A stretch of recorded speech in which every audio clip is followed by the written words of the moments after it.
Sejumlah orang mengaku menjadi korban trading binary option, padahal trading ini jelas tidak mengantongi izin alias ilegal.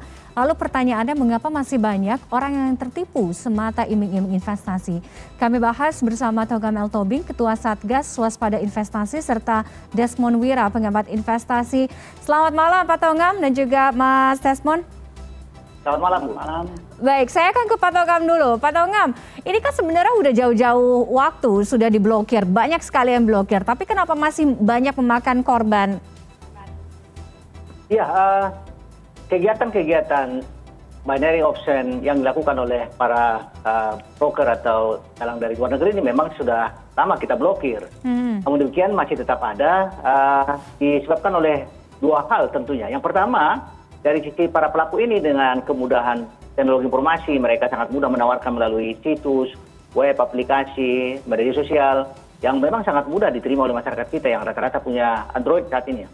Kemudian juga yang kedua, banyak sekali pelaku-pelaku ini berada di luar negeri yang menawarkan kegiatan-kegiatan di Indonesia. Kemudian dari sisi masyarakat kita, tentu ini menjadi perhatian kita bahwa kita masih harus tetap meningkatkan literasi keuangan masyarakat kita agar mereka memahami bagaimana berinvestasi yang benar. Kemudian yang kedua juga, masyarakat kita ini sangat mudah tergiur dengan iming-iming hasil tinggi, dengan memamerkan mobil mewah, rumah mewah, yang mereka pikir itu bisa dengan mudah diperoleh. Nah, ini menjadi penyebab kita masih marak saat ini. Nah, kami dari Satgas Waspada Investasi tentu melakukan pemblokiran situs web aplikasi dari pelaku ini, kemudian kami umumkan ke masyarakat agar masyarakat tidak ikut di sana. Namun demikian, yang paling utama kami lakukan juga adalah edukasi kepada masyarakat kita bahwa dalam trading ini tidak ada sesuatu keuntungan yang pasti.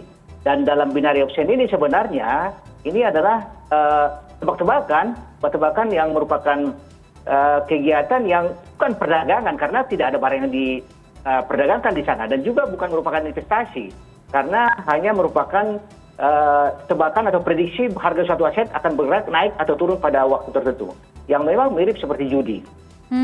Oke. Jadi kalau tadi penjelasan Pak Togam, ini pintu masuknya kebanyakan itu dari medsos ya, dari media sosial Pak Togam? Iya, banyak dari media sosial tentu yang sangat mudah dapat informasi oleh masyarakat kita. Oleh karena itu kami dari Satgas Waspada Investasi berupaya secara dini untuk melakukan pemblokiran terhadap para pelaku di media sosial dan di website dan aplikasi. Oke, saya ke Mas Desmond. Mas Desmond, kalau tadi kan Pak Togam menyebutkan salah satunya adalah edukasi, termasuk nggak ada tuh investasi yang pasti gitu kan. Ini mungkin menjadi salah satu masalah edukasi ini, sehingga banyak sekali orang-orang yang terjerat di investasi yang ilegal, artinya tidak mengantongi izin. Itu yang dilihat juga, artinya Mas Desmond, bagaimana pemahaman masyarakat kita, bagaimana sih cara kerja dari investasi ini sebenarnya? Jadi nggak ujuk-ujuk langsung dapat duit banyak, langsung kaya gitu? Ya, jadi kalau kita bicara tentang binary, itu kan ada dua hasil ya. Dia disebut binary karena ada dua hasil. Yaitu pertama, dia kalau melakukan pertaruhan, dia bisa profit atau uangnya hangus semua. Itu. Nah, itu sama sekali bukan trading dan bukan investasi. Ya. Jadi, kalau saya sarankan, sebaiknya kita hindari aja gitu binary ini. Kita harus tahu bahwa binary ini sebenarnya dirancang supaya yang masuk ke sana itu nanti secara akumulasi itu akan rugi, cenderung rugi. Trader beneran seperti saya itu tidak mau menyentuh binary sama sekali, karena ujung-ujungnya pasti rugi gitu loh. Oke, mau dalam jangka waktu berapapun, ujung-ujungnya intinya pasti rugi. Memang tidak ada keuntungan di situ ya? Iya, karena sistemnya itu sangat merugikan. Dia memiliki yang disebut sebagai payout. Payout itu adalah hasil yang tebak-tebakannya itu. Kalau dia benar, dia mendapatkan misalnya 7. Kalau dia rugi, kalau dia salah, dia ruginya 10. Padahal uang yang dipertaruhkan itu 10. Artinya apa? Secara reward dan resiko itu sangat-sangat tidak seimbang gitu loh. Jadi secara akumulasi nanti orang yang masuk ke binary ujung-ujungnya pasti rugi. Oke, Mas Desmond, dari laporan beberapa korban kan, ini kan ada pihak seperti afiliator ya, afiliator yang diadukan, ya kan? Nah, posisi afiliator ini sebenarnya apa? Kenapa mereka ini bisa diduga bisa mendapatkan uang cepat banyak? Ya, jadi kalau kita berbicara tentang afiliator, itu tugas utamanya dia adalah promote ya, mempromosikan binary ini. Ya, dengan cara apa? Bisa dengan menunjukkan hasil-hasilnya, hasil tradingnya, dan segala macam. Kemudian contoh dia dengan hidup mewahnya. Jadi rata-rata orang tertarik gitu loh. Nah, yang tidak diketahui orang, trading di binary itu susah sekali. Rata-rata orang ingin mencontoh para afiliator, tapi afiliator itu kalau dari pengakuan salah seorang mantan afiliator, itu mereka lebih banyak dapat uangnya dari mana? Dari komisi dari binary option perusahaannya itu. Gitu. Oke. Saya kembali ke Pak Tongam. Pak Tongam, ini kan tadi Pak Tongam katakan udah ribuan sebenarnya yang diblokir, ya kan? Tapi muncul lagi. Sama nih seperti Binomo. Kemarin kan ada salah seorang warganet di Twitter yang melaporkan katanya menduga bahwa ini udah hilang dari Play Store tapi ganti nama, ya kan? Nah, jadi kayaknya mungkin celah-celah seperti ini yang dimanfaatkan oleh apps atau aplikasi-aplikasi sehingga terkesannya mati satu tumbuh 1000 padahal sebenarnya itu aja cuman ganti nama. Nah, artinya bagaimana pengawasannya ini Pak Tongam supaya ini udah dipotong aja, di-cut aja, nggak ada lagi, nggak muncul lagi. Iya, tentu perkembangan teknologi digital saat ini sangat memudahkan mereka melakukan kegiatan itu dan tidak bisa ada yang menghambat tentunya dengan mengirim pesan-pesan melalui media sosial atau membuat aplikasi baru. Ini sangat mudah dilakukan. Nah, ini ibarat supply demand sebenarnya. Mereka ini melakukan karena masih ada pasarnya di Indonesia. Oleh karena itu yang perlu kita respon harusnya adalah pasarnya itu, masyarakat kita ini. Masyarakat dengan tadi menguatkan edukasi ke mereka bahwa binary option ini adalah merugikan seperti dikatakan Pak Desmond tadi. Jadi tidak ada keuntungan di sini karena bagaimanapun juga tidak ada transparansi dalam pergerakan harga itu. Kalau kita lihat ya, binary option ini dimainkan oleh mereka-mereka yang berada di pelaku ini dengan ya itu tadi tidak ada transparansi. Bagaimana mungkin kita mengetahui bahwa itu harga naik padahal tiba-tiba turun sehingga kita rugi di sana. Jadi masyarakat kita kami sangat mengharapkan ya. Ini ada tentu karena masyarakat masih ada pasar di Indonesia. Oleh karena itu kami mengharapkan masyarakat kita waspada tidak mengikuti binary option ini.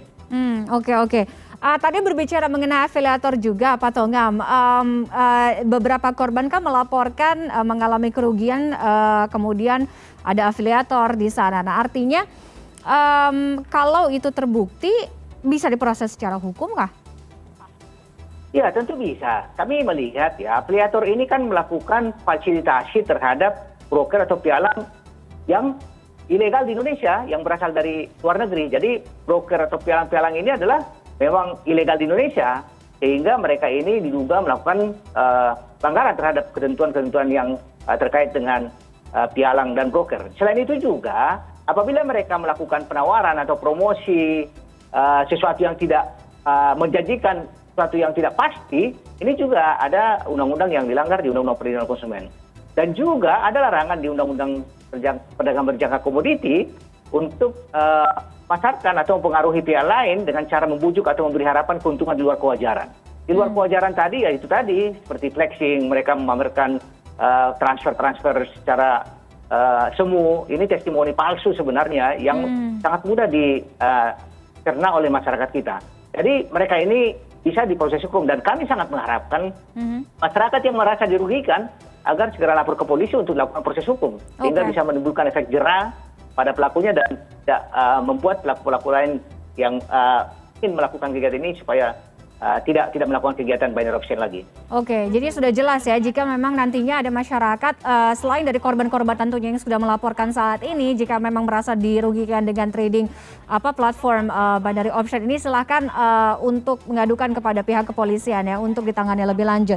Oke, saya kembali ke Mas Desmond. Mas Desmond, tadi kan selain Pak Tongam sampaikan, ya satu sisi memang karena teknologi, tapi ada supply, ada demand. Artinya masyarakat kita yang memang harus terus dicekoki dengan edukasi tentang trading dan lain sebagainya. Anda melihat ini pun yang juga menjadi salah satu masalah mengapa binary option atau yang setipe dengan ini masih ada di tengah masyarakat dan juga masih masyarakat mau mengikuti, padahal mungkin setengah tahu atau mungkin tidak tahu bahwa itu tidak benar. Ya, betul sekali. Jadi memang secara literasi finansial masyarakat kita itu memang masih kurang ya. Jadi mereka diiming-imingi sesuatu yang mudah dan bisa menguntungkan dengan jumlah yang sangat menakjubkan, mereka sangat tertarik gitu. Nah, kita harus melakukan edukasi secara masif ya, pelan-pelan. Jadi supaya masyarakat tahu mana investasi yang legal, yang benar, dan bisa juga menguntungkan mereka gitu loh. Supaya mereka jangan sampai terjebak lagi ke macam-macam investasi yang ilegal seperti sekarang ini. Oke, jadi jangan sampai waspada lah ya terhadap investasi ilegal seperti ini. Kemudian juga jauhkan pemikiran untuk mendapatkan sesuatu secara instan, ya kan, cepat dapat uang, cepat kaya, bukan seperti itu cara kerja investasi ya. Nah, kalau memang masyarakat mau investasi, mungkin lewat trading, apa yang harus mereka ketahui supaya tadi mencegah mau untung jangan sampai buntung?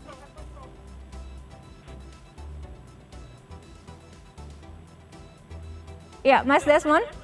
Ya. Oke, iya kalau misalnya memang masyarakat ingin melakukan investasi melalui platform trading, apa yang harus diketahui untuk mencegah jangan sampai mau tadinya untung jadinya malah buntung? Ya, jadi ada beberapa hal yang harus diperhatikan kalau kita mau masuk ke dunia trading atau investasi. Yang pertama, legalitas itu penting. Jadi kalau kita misalnya mau masuk ke saham, cari sekuritas yang di bawah OJK. Kalau kita mau masuk ke bidang komoditi, kita harus cari broker yang di bawah FFT.